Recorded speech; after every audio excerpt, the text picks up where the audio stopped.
So here we are, Litty committee interview for the homie Marq1. How you feeling today, brother?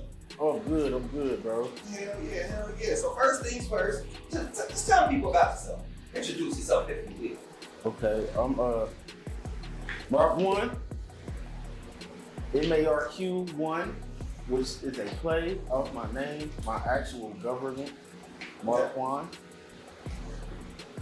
I'm from Cincinnati, Ohio. I was born in 1989. From Cumminsville, to be exact. Gordon?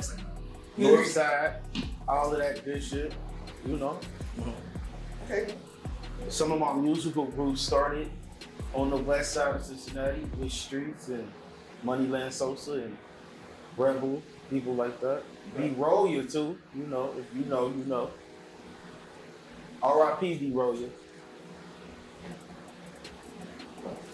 Okay, cool. So, it sounds like, you've been around Cincinnati a lot.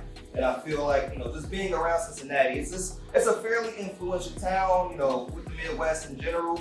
We have a lot of influence over the music industry that we don't get credit for. Yeah. That we just don't get credit for. But who would you say has been an influence on, your creativity? Okay, I would say it's a bunch of people.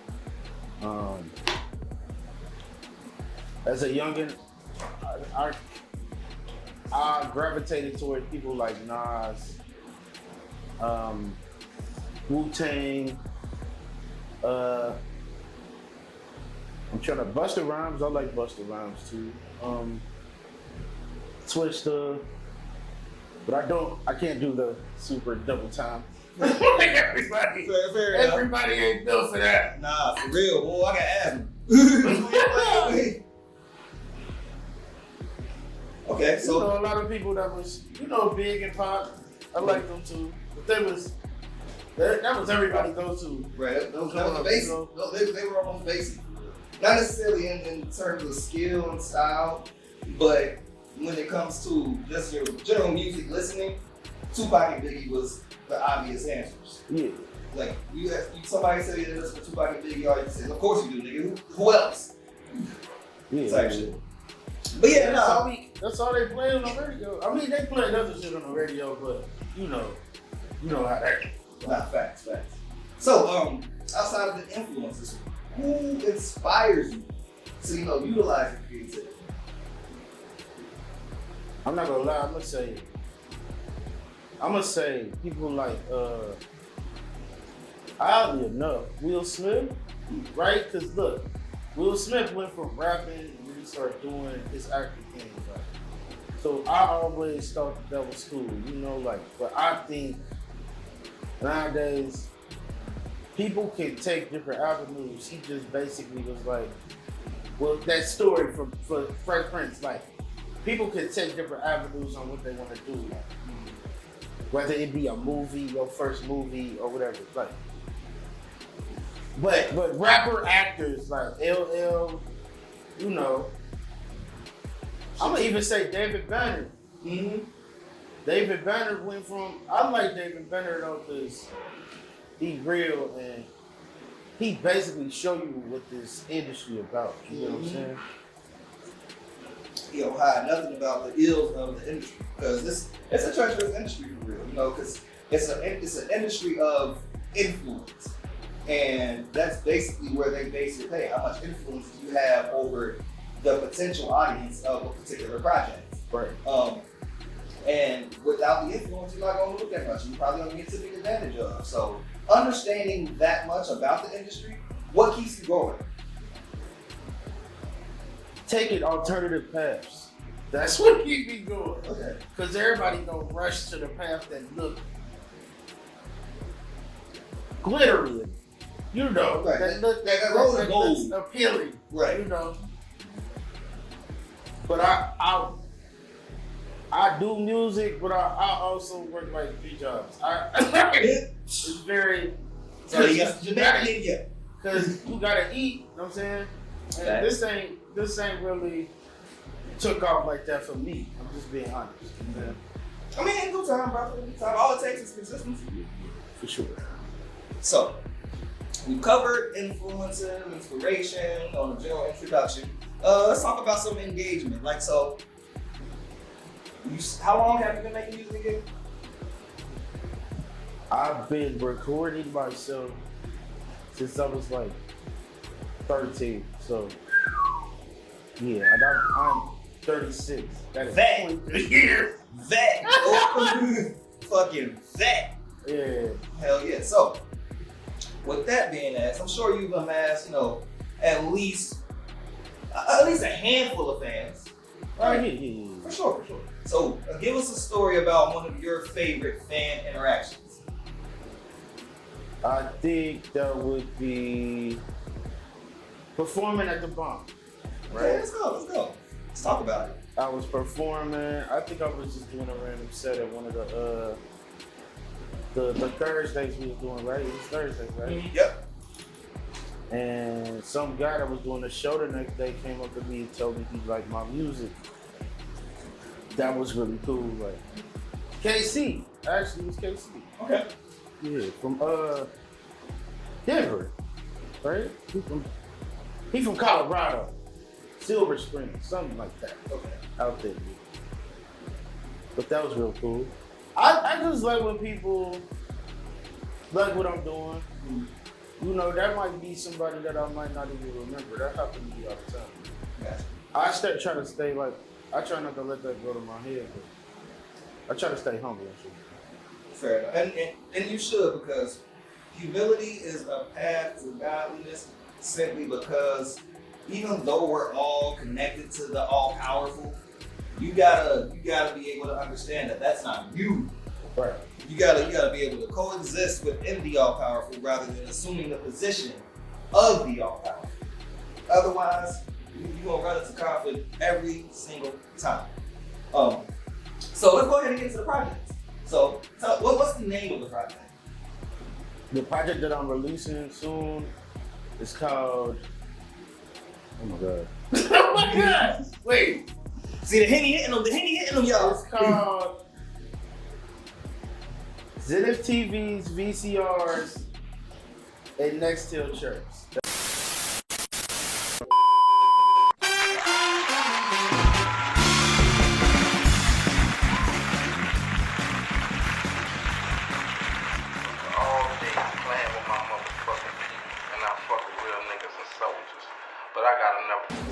Zenith TVs, VCRs, and Nextel Chirps. So it sounds like the project is rooted in nostalgia a little bit. Yeah, Okay. for sure. So what made you go with that name? Is it I'm not gonna nostalgia? lie, actually, I was writing.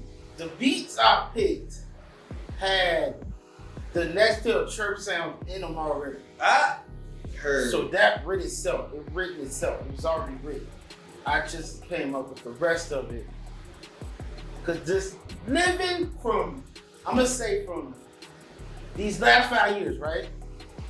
All I kept thinking was, damn, I wish I could go back.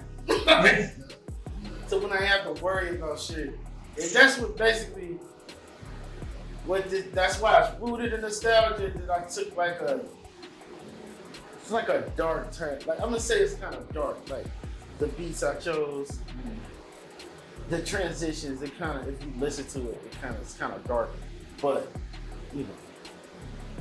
I'm talking about some real shit. I mean, hey, we ain't no strangers to darkness around here. This is the Shadow Village, man. We cool, man.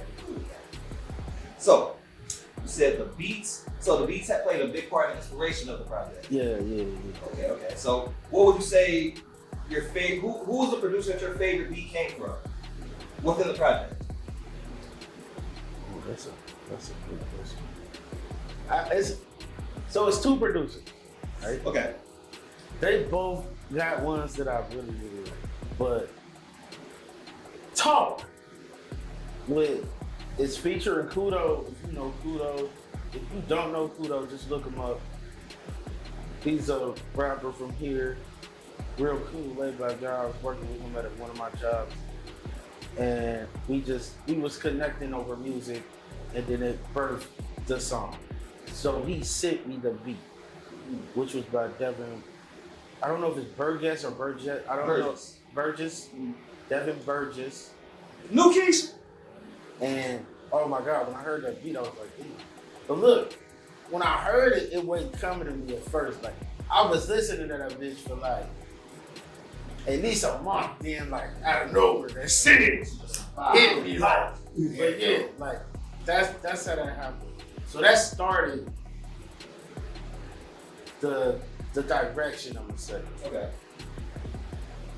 And then Reb, Reb is Reb. Like, if you know, you know. Like, his beats is heat. Like, they be heat. Like, heat.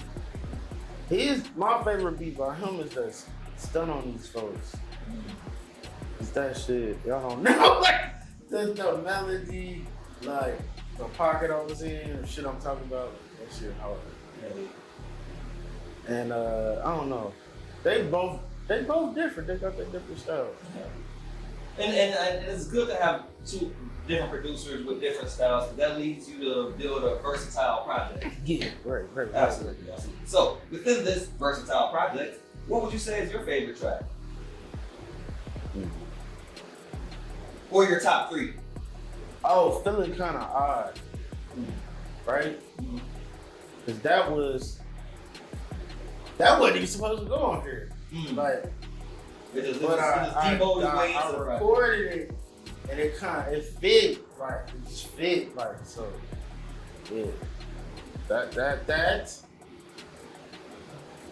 Major Pain is nostalgic. Major Pain is super nostalgic too. Okay, so Feeling Kind of Odd, Major Pain. Let's find out the top 3. The plays. Okay. Plays. Got you. Yeah. No, so, which one are you typically looking at those for your singles?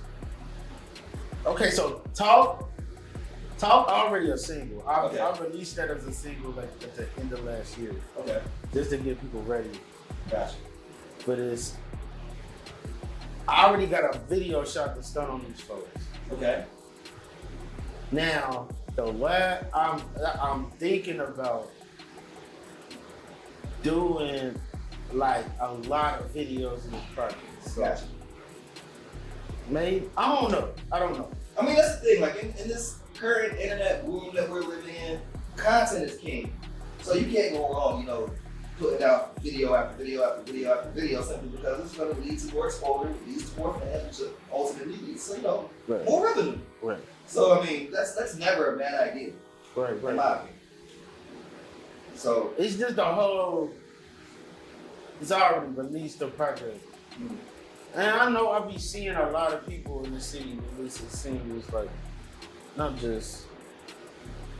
We go back to nostalgia, like, I'm used to, like, people back in the day, they would drop that one single, that one video, that single, and then the fans would choose the other single, basically. Essentially, based off of, just feedback. Yeah, like, which is probably what I end up doing. But it's a lot on there that's video worthy. Heard. Nah, for sure, because I was blessed enough to preview the project, and I'm just let y'all know it's something nice coming.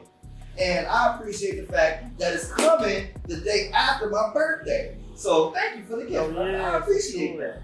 Oh, and it's dropping on B-Rogan's birthday. See? Hell yeah. Shout out to my fellow kids. Yeah, man. Okay. That's gonna be a good day. So we're approaching the tail end of the interview, because we done discussed who you are, what inspires you, what influences you, the upcoming project. So besides the upcoming project, what's up next for Marq1? Oh, I got a movie I'm trying to do. Well, I'm doing. There you go. Speak that shit. It's gonna be called Gold Stars in My Skyline. Sound a little chilly. But I wanted to be like some inspirational, funny shit. Okay. That's the thing. Like when you mix comedy with inspiration, that's a winning recipe. Yeah. Well, yeah. We're gonna talk more about that, because you got the film team Kinda right here, like baby. Kind of like how Friday was. Friday was kind of like that to me, but then the franchise took a more comedic approach. Like at first it was like put the guns down. Yeah, gotcha. The next one they had AK-47s. Not too though. Yeah, but yeah, something like that. Okay, cool. So, last question. I gotta work you into it because it's philosophy based, right? Mm-hmm.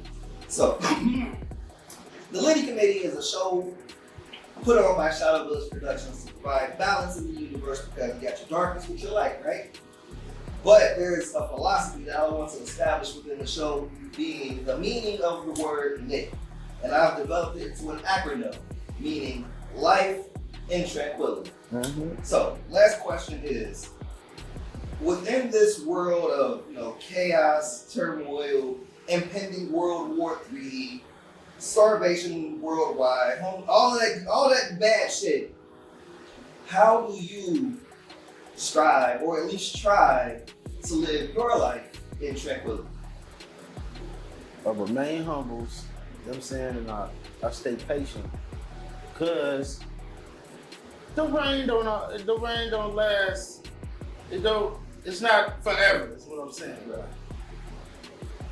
The bright times they outweigh the bad, like, and they make you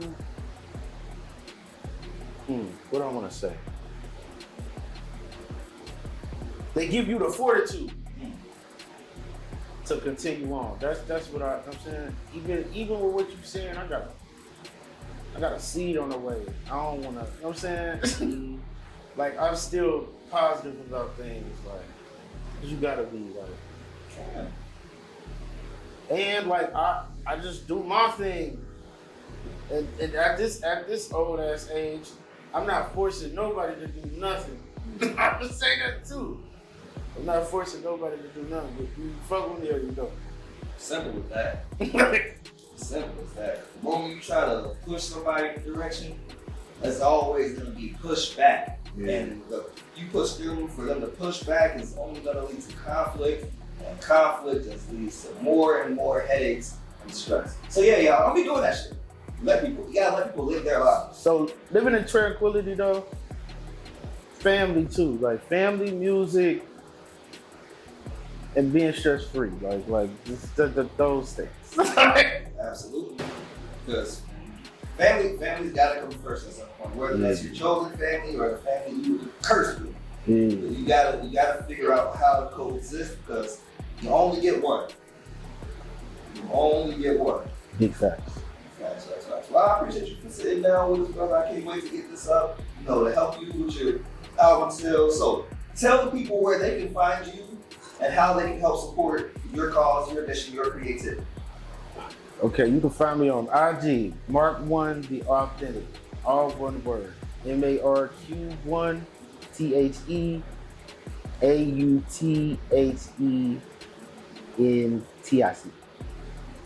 There was extra T. Was? I think you put an extra T after it. But it's cool, we're gonna get it. You can put it on the screen, it's gonna be all right. Yeah. Look at the screen. Right. The screen.